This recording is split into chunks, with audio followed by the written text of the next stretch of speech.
I press on towards the goal, towards the prize.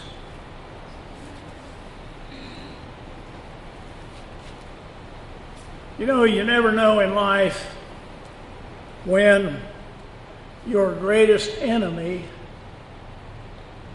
will become your greatest supporter. It happened to St. Paul and to Jesus.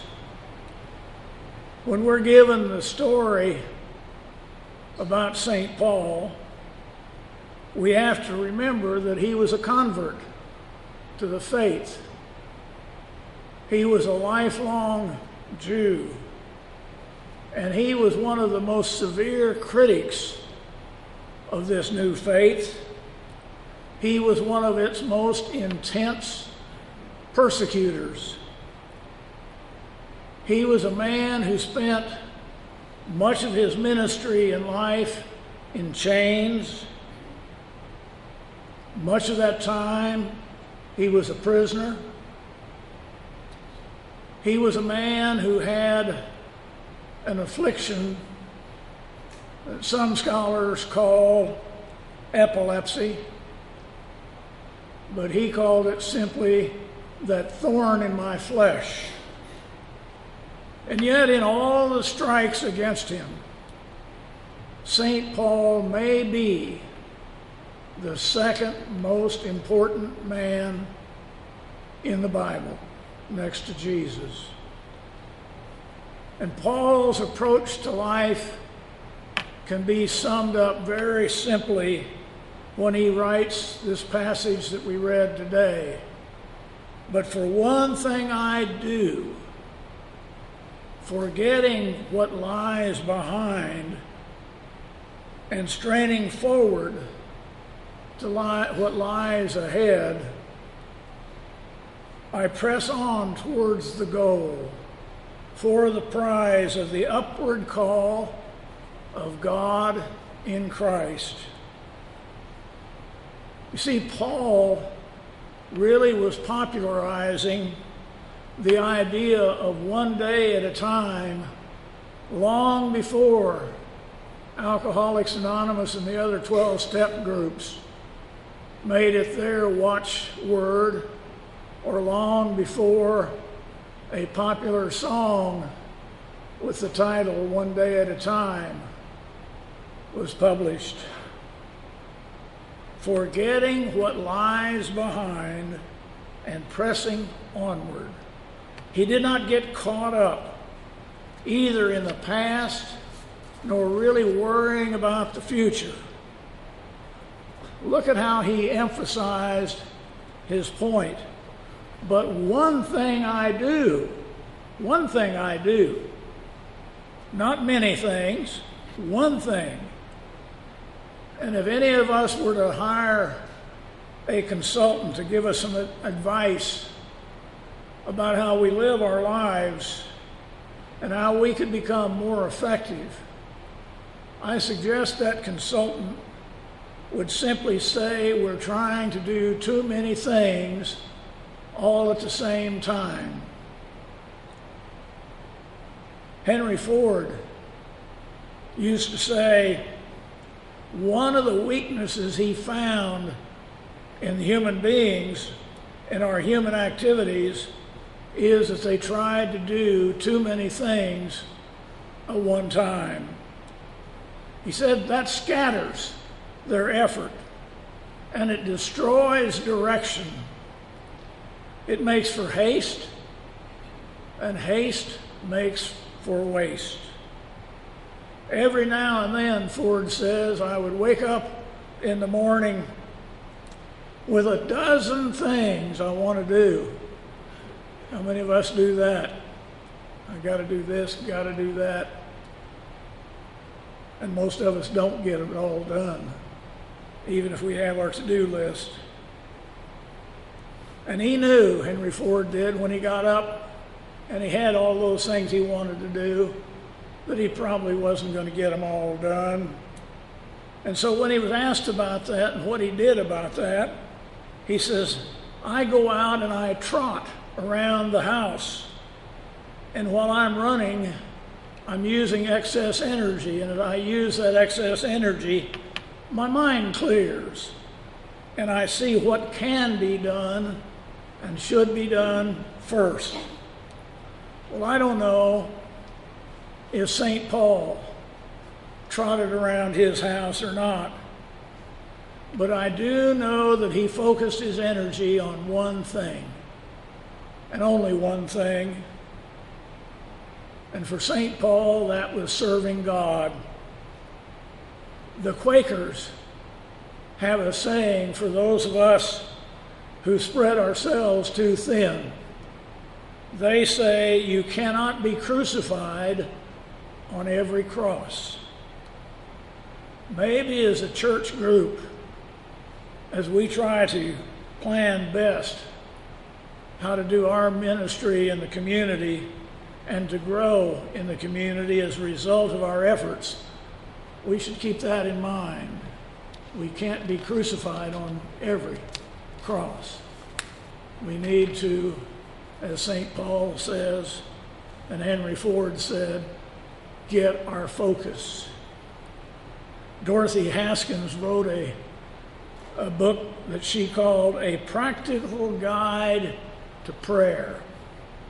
And in this book, Dorothy wrote about a noted violinist, and she was asked the secret of the mastery that she had of the violin. And she answered that question with 2 words: planned neglect. Then she explained, there are many things that used to demand my time. When I went to my room after my breakfast, I made my bed, straightened the room, dusted, and did whatever work seemed necessary. And when I finished my work, I turned to violin practice. That system prevented me from accomplishing what I should do on the violin. So I reversed things. I deliberately planned to neglect everything except my practice period, and when it was complete, then I would turn to those other things. You know, I wouldn't mind being accepted in my house if I practiced that planned neglect for a lot of my chores and my honeydews and some of those other things that get in the way. And I don't think I could get by with it. But the point is that you really can't do everything. You need to get a focus on one thing or another. And for St. Paul, that was one thing I do is forgetting what lies behind. Forgetting what lies behind. You see, St. Paul knew how to let go of the past. He could have spent his time and his energy beating himself over the head like so many of us do. If only I'd done this, if only I'd done that, if only this had happened. He could have wailed in the way he acted or didn't act about the persecution of the followers of Christ. Not a good thing. And he could have spent a good lifetime wailing over that. He was there when Stephen was stoned to death, and he did nothing to intervene. St. Paul had a lot of regret over that, and indeed he should have. And most of us have regrets. Some we deserve, some we do not. And Rabbi Harold Kushner wrote a good book entitled When Bad Things Happen to Good People. And in that book, he tells about a rabbi who made 2 separate condolence calls on men who had lost their mother. Both of them had long, productive lives. And at the first home, the son of the deceased woman told the rabbi, "Well, if only I had sent my mother to Florida and got her out of this cold and the snow, she would be alive today. It's my fault she's dead." At the second home, the son told the rabbi, "If only I hadn't insisted on my mother going to Florida, she would be alive today. That long airplane ride was more than she could take. It's my fault that she's dead." Well, most all of us have regrets of one kind or another in our life. A noted psychologist writes about what he calls the regret window. I love that concept, the regret window. That's a period of time that people go through when something triggers something in the past that we want to beat ourselves over the head, and we go off into that daze or into that thought thinking about what it was that was wrong. You see, most of us have those regret windows in our lives of one sort or another. Well, how is it that we handle those regrets? That's the question. You see, so many people are hampered by regrets of the mistakes of the past sins, past errors of judgment, and regret drains them of the mental energy they need to be effective and successful today.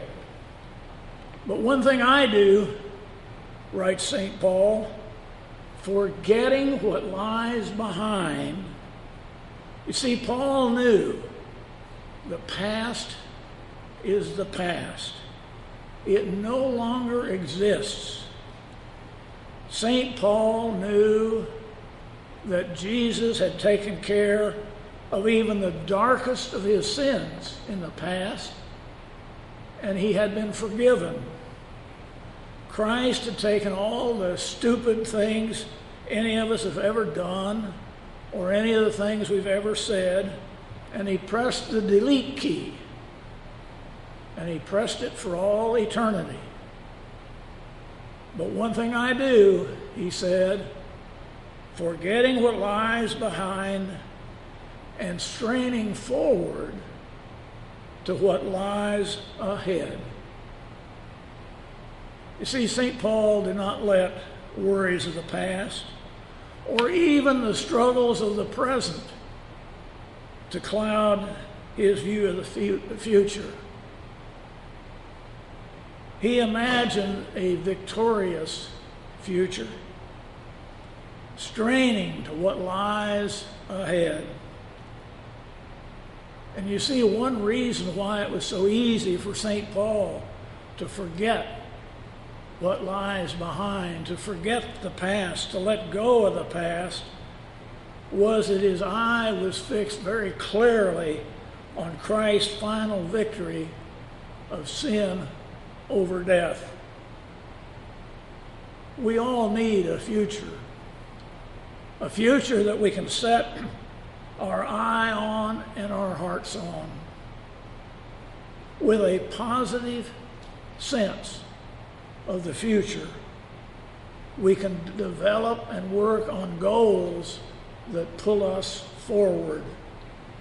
Some business people are now using a word called feed forward. Think about that word for a minute. Feed forward. Feed forward, as familiar to that word that we oftentimes use, feedback. If you're running a business, feedback means when something goes wrong or when you've already completed something, you want feedback about how it went, what happened. Oftentimes it's a signal that all is not well when you get feedback and you need to do something about it. You can yell, you can shout, you can punish the guilty or whatever. But the problem with feedback is that it's always after the fact.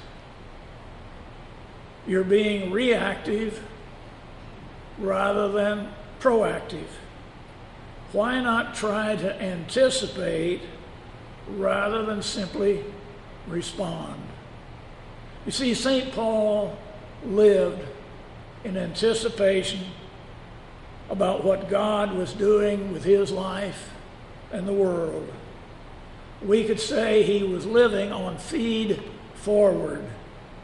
Paul is not being pulled by the past, but he's being pulled by his vision of a victorious future.